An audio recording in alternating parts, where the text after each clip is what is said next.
Ricky Lee, Tim and Joel on Nova. Right about now. Our next guest is the genius behind some of the biggest bangers of all time. Check it out now. A living party starter. He's been making us dance for decades. Choice. I have to praise you like I should. He loves Australia so much, he's back for another huge tour. Let's praise our next quick draw guest, Fatboy Slim. There he is. Good evening. How are you? I'm good. I've been here like 7 days and 6 days. 7 days and one night. So yeah, I'm not at my best. So I'm still a little bit jet lagged, and I've just been told about this quick fire quiz. I'd just like to give you the caveat: I'm probably not going to be very fast at this. Okay, well, I'm excited about that. You might because have it to means give I'll me win. a special kind of International remedial allowance. course. Yeah, we'll give you a handicap. Of course. Yeah. Maybe we could give like a 1 second Yeah, give me- handicap. 1 second, give me 10, and then I stand a chance. You've just come from the Grand Prix last weekend. Yeah. Like, you know, you're used to quick, fast things. Yeah, but I've been doing quick fast things for nearly a week now, and I'm not. No, I'm not at my quickest and sharpest. We had a little. We tried out in the car on the way here, and I wasn't good. Yeah. Well, mate, it's a pleasure to meet you because I've interviewed you a few times, but never met you in the flesh. So it's an absolute pleasure to meet you. Yeah. The last time we spoke to you, you were in Melbourne. You're on that screen over there. and we were devastated that you were in Melbourne and not here in Sydney. You were about to play Revolver back then, and I know you've just done Revolver again. Yeah, I've been in Melbourne and Sydney. I've been literally commuting between the two for half the week, so I don't actually know where I am now. How was the Formula One show? It was great, yeah. It was good. Obviously, the weather was a little English. Yes. And it was quite cold and windy, but everybody stuck it out and it was great. The last time I saw you live actually was at an F1 in Singapore. Oh, right. Because that's obviously the night Grand Prix. Yeah. Now that I'm a big Grand Prix expert. Oh, okay. The guy's watched one race and now he's an expert. No, in I've Grand watched Prix. Drive to Survive, and now I'm I'm even worse than you because I'm a soccer fan, right? I'm even worse than you. I only know them from DJing at them I don't really get to watch the races, but my 15-year-old daughter watched Drives to Survive, and now she's absolutely the biggest fan ever. Who's her driver? Charles Leclerc is her That's mate. mine. I have to live with a life-size cardboard cutout of Charles Leclerc in our lounge, yeah.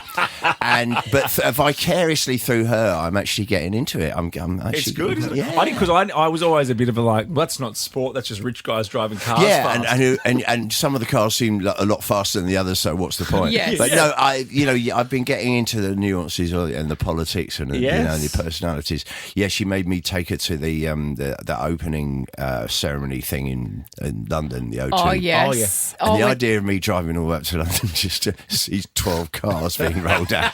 But I'm actually getting quite into this Formula One thing. Absolutely. Well, they obviously love you as well. And you were saying off air that it's a good crowd for you because these aren't people who have bought tickets to a Fatboy Slim show, you know? Yeah, I mean, as a DJ, you there's certain things that turn you on, and obviously when people pay for a ticket to see me, you're kind of preaching to the converted, which is great, but there's less challenge. So it's quite a challenge. It's nice for people to go, oh, is he any good? You know, is this fun? What's for this me all to about? persuade them. Yeah, I mean, because you wander around at the Grand Prix and there's a lot of people like, you're not going to like my music.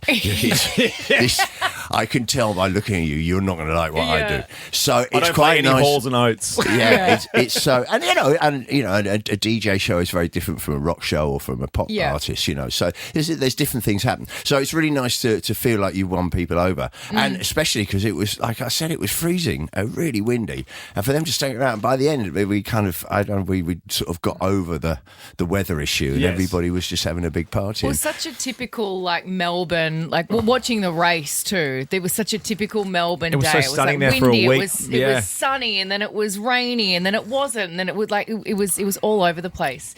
But when you travel around, I always love finding out from people, it's like a little home. Wherever you go, where you're playing gigs, you want to be comfortable, you want it to be the same, you want there to be the things that you need. Is there anything that you have to have before you do a show that has to be in the room that you need to have, whether it's just a cold beer or what do you need shirt, before obviously. you perform? Well, to turn from Norman Cook, who's a aging father of two and very responsible, Yeah. nice, genial man. No, I had this sort of process where when I put on the Hawaiian shirt, Yeah. you were just talking, said, oh, you know, like you've got your shirt on now. It's Yep. like, no, this is my day wear. Yeah. When I put Hang on, the, that's father of two. This is father of two shirt. No, this is father of two shirt. Sensible, this casual, This yep. is casual day wear. Yep. So then I have to mutate into Fatboy Slim, who's like a party animal with no responsibilities and Yeah. no care. So taking off my shoes, Yep. I always play barefoot. Do you? And yeah, always. Even last night. Even at Revolver? Even at Revolver, especially at Revolver. Don't touch me. Especially at Revs. Wow. And yeah, so I put on the shirt and I take off the shoes and a couple of Red Bulls. Yep. Yep. And the most important thing is my tour manager, Alan, slaps me round the face really hard. Really? Proper hits me. And that just gets me in the fighting spirit, you know. Gets you in the zone. Yeah. Have you Love seen that. DJing change over the years? Because it feels to me we've got a resurgence now where you guys used to be the thing in the corner of the room, Yeah. at a party. And we're like, oh yeah, that's cool. But now you're actually, and you've done this for a lot longer than the new guys now. But it feels now we've got our very own Dom Dollar, and people are going to see these DJs. Yeah. Actually, you are the main attraction that is filling stadiums. It must be incredible to watch. It's been fabulous to be there, yeah, because when I first started DJing, we were like on the food chain of nightclubs, we were just below the glass collector. And we were just the nerds. We were the people who spent all our money buying records when everybody else was Yeah. buying clothes or, you know. Music So was the thing. we would tend to be, you know, very just music obsessed people, and gradually, we've sort of come elevated. But it's been beautiful to watch us become more valued and taken more seriously, and able to travel. Well, And the first celebrate DJs, it. you never DJ'd outside the city you lived in, Yeah, right. because what you got paid didn't pay for the train fare. So So it didn't now the warrant the idea that travel. we can travel around the world, and it's great. And for me, it's beautiful because I've got this romantic notion of, like the wandering minstrels they would in medieval times they would go from city to city and they would tell the stories from the other city in the meaning Yep. song, and that was before internet or newspapers. That's how information is Yep. disseminated. Yeah. So I've still got this other thing of like this wandering troubadour, and I go from town to town telling Spreading stories the and good making love. people smile. Yeah, and I love that. And it's lovely that we're treated like this. I mean, I don't think we're still. There are DJs who are like sex symbols and who behave like rock gods, and I'm not naming any names, but on the whole, I think we're valued because we can. There's something that algorithms can't reproduce about how we read a crowd and make it work and make the party happen. Absolutely. I was having this conversation with my husband the other day. Like we were talking about the rise of like AI, and you can type something into it, and it'll spit something out like a song with we wrote a lyrics. song about a Dyson air fan Because on the air aircon on wasn't AI. working, so we had a fan in Yeah. here, and we just wrote ChatGPT wrote a silly song. But what we were talking about is that you cannot manufacture creativity and artistry. It's based on stupidity. A lot of it. It's based on stupidity and breaking rules. Yeah. And AI, this artificial intelligence. When they invent artificial unintelligence, Yeah. then I'll Then worry maybe about they'll my have job's on the line. Yeah. But it's that human thing. Like I said, I see my kids. They're led by algorithms on streaming services and things like that. But he hasn't got the intuition that we've got. No. And the main skill of a DJ, it's playing the right record at the right moment and reading the crowd, And that's or just being deliberately stupid. Yep. Sometimes it's just like, I'm just going to do this really stupid because I think it's going to make you smile. Yeah. Being a DJ, I assume as well, has a lot more freedom attached to it than if you're a band carting around instruments with you around the world. Like the fact that you can play iconic locations a bit easier than maybe a band potentially. We're more portable, Yes. but we're also more versatile. Yes. Because if you go to a band, you can turn up and say, oh, that's not the crowd I was expecting, or this is like, but they can't change their set because they've rehearsed Yeah. and they've got to play that same set. Where I can change it literally in the blink of an eye. I could go, right, that's not working. We go that way. Because And I remember so- seeing you on And also, bands on the whole, they tend to have to play their own songs Yeah. every night. Yeah. Whereas that. I can play anybody's songs. Yeah, I don't- you can kind of go where the crowd Yeah, wants yeah. you to go, and you can please, and every crowd is different, right? Yeah. I mean, the bigger gigs. I mean, say the bigger shows that we've been Yeah. doing here, especially like the wineries and stuff.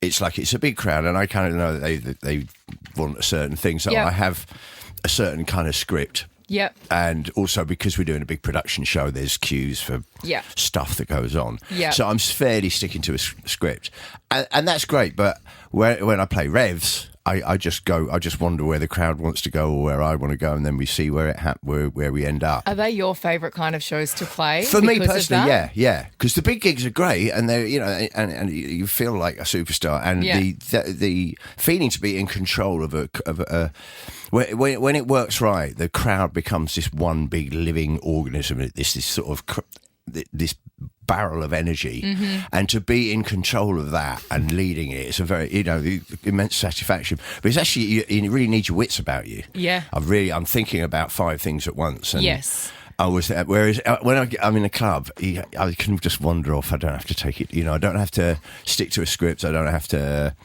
go in any, get to any particular destination. So I just wander with the crowd, and especially places like Revs, you literally can go anywhere with them. Does it annoy you though that in the rest of your life you can't control the crowd like that? Like just move them to where you need them to be? Well, no, but a place like Revs, you can physically move them. Yeah. I can touch them. Yeah. I mean, for me, it's all about DJing. Is all about communication with the crowd. Yeah. And when you're communicating to a large amount of people, you're not that close to them. You've got like a pit and safety barriers and whatever, and so you have to just try and make yourself as big as possible and wave your arms. Whereas in a smaller room, it's more nuanced, and also you can say, well, let's try this, and some of the things that happen at the bigger gigs. I am prone to try and get everybody to sit down. I mean, that didn't start at Glastonbury. That started in a little club. One night we did it in a little club, and I was like, "Oh, this is where can we?" How big? So a lot of the best ideas come out of the small clubs. Because I take risks and I do stupid things. I love that. And if I think it works, then we put it in the big show. You may have already answered this, sorry, but we know how we have a certain counsellor who works on the show that may or may not read our news. Yes. Who's involved in I saw you play Bondi Beach, right? Yeah. The New Year's Eve party's had about a 10-year break. And this particular counsellor has suggested that she wants to bring it back. And she's just in the other room there. She's just in there. Hey, Michelle. She wants to know how important live music is in bringing people together. Absolutely paramount. That's what it does. And I really realised it during the pandemic when we couldn't all be together, and we were trying all these different things, like doing streaming gigs and virtual this and zooming that. And there's something, human beings, we like to congregate together, and music is a great way of connecting us and putting us all in that same place, and putting yourself in a group of people like-minded and united in that love of music. And it is a really powerful thing, and it's a really, it's something that us human beings, a lot of us really missed it when we couldn't do it. A lot of people were quite happy. My mum, during lockdown, she's like, oh, it's great.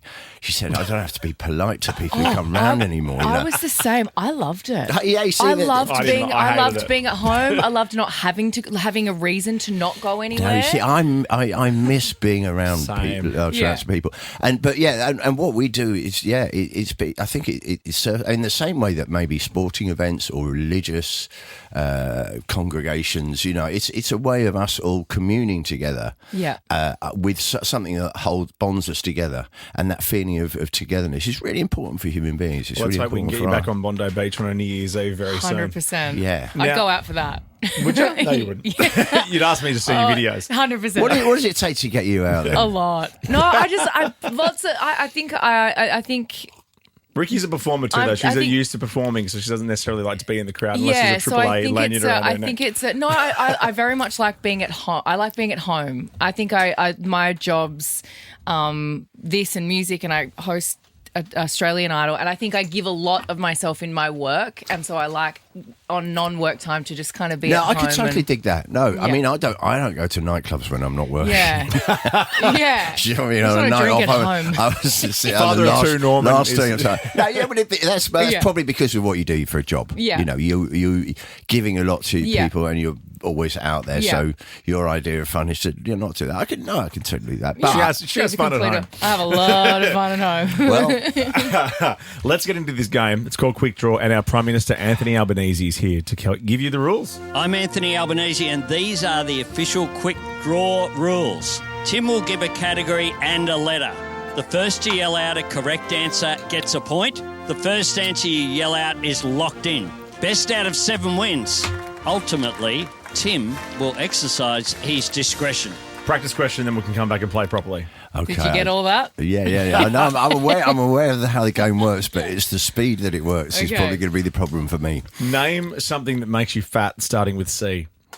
Cheese. Okay, both of you, great stuff. Fatboy Slim is here. Fatboy Slim playing across Australia on the Fatboy Slim Loves Australia tour. Head to frontiertouring.com for tickets. The show tomorrow at Barossa Valley, and then Saturday at Mount Dundee Estate in Geelong. Beautiful venue. Then Mount Cotton on Sunday as well. Beautiful. frontiertouring.com/Fatboy Slim. Ricky Lee, Tim and Joel's Quick Draw. Normal Cooks here, aka Fatboy Slim. He's been in Australia for a good week, and you've got a few more dates left in you. How are the winery crowds? Little Pinot Noir lips. They're quite loose, aren't No, they? they're very loose because they've made the effort to get all the way out there, and they've normally been out there all day, so Yep. they've been kind of refreshing themselves. And by the time all you day. come so, on, they're ready. I wasn't sure at first if it was a good idea, and when we announced the tour, a lot of people go, "Why aren't you playing in the cities?" And I'm like, "Well, I've done it so many times. Yeah. We're just trying to mix it around." But no, Yeah. there's a vibe you get because people are more committed because they've made the journey and they've spent the whole And day they've got there. accommodation. They've probably organised a Yeah, driver. Oh, they're so ready for but it. also but they're more invested in it, and also the longer they've been there, the less inhibitions and the more Yeah. at home they feel. It's the you best, know. right? Yeah. All right, let's do this. Best of 7. Okay. Question number 1. Name a way to travel starting with F. Flying.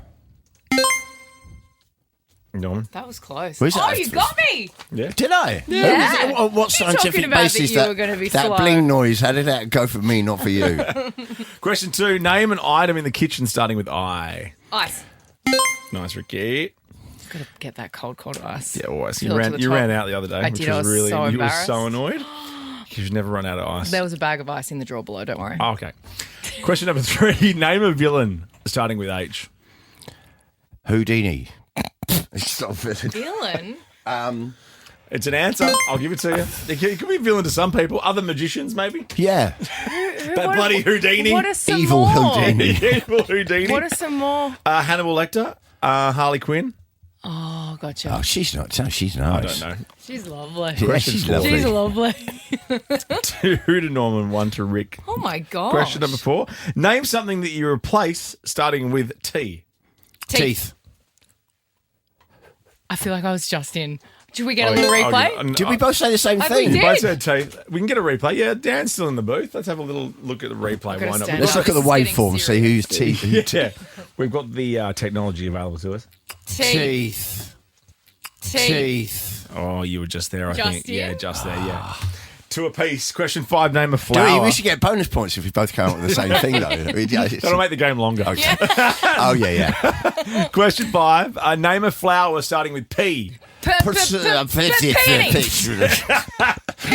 Penis? Penis. I thought you said penis. I didn't say penis. I love a penis. Penis flower. All right, it's 3 points to Ricky, 2 points to you, Norman. If you get this next one, you've won. You Okay. need this one to stay in the game. This is a very serious game too. Name something you put on a sandwich starting with A. Abalone. Oh, gross, but sure. Avalon. It's not something I often put in a sandwich, but We've got our fish markets down there, very popular. Yeah. Yeah. Abalone's not very popular in Australia, but it's very big. I love abalone. Do you? Yeah. I've That's never why I had it said cooked, probably, I don't think. I love, but I do confess I've never had it in a sandwich. No, fair. Do you have it raw though? Is it It's like supposed a to be? calamari-ish, isn't it? Texture. Isn't that like soft, slimy? Yeah. No, it can be raw, yeah. Needs a lot of butter and salt. Okay.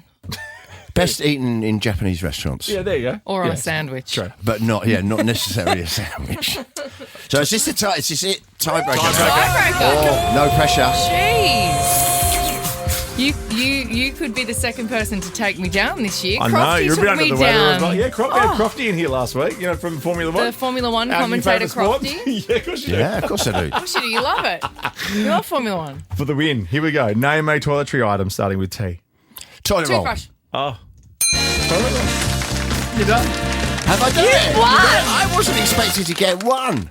Not neither was I. With your attitude when Winner, you came chicken in. dinner. I like this. Thank you. What a great game. Let's do it again. Amazing. Lovely to see you, mate. Have fun at Barossa tomorrow. As I said, Mount Dundee and Geelong on Saturday, then Mount Cotton on Sunday. Well, thank you for having me.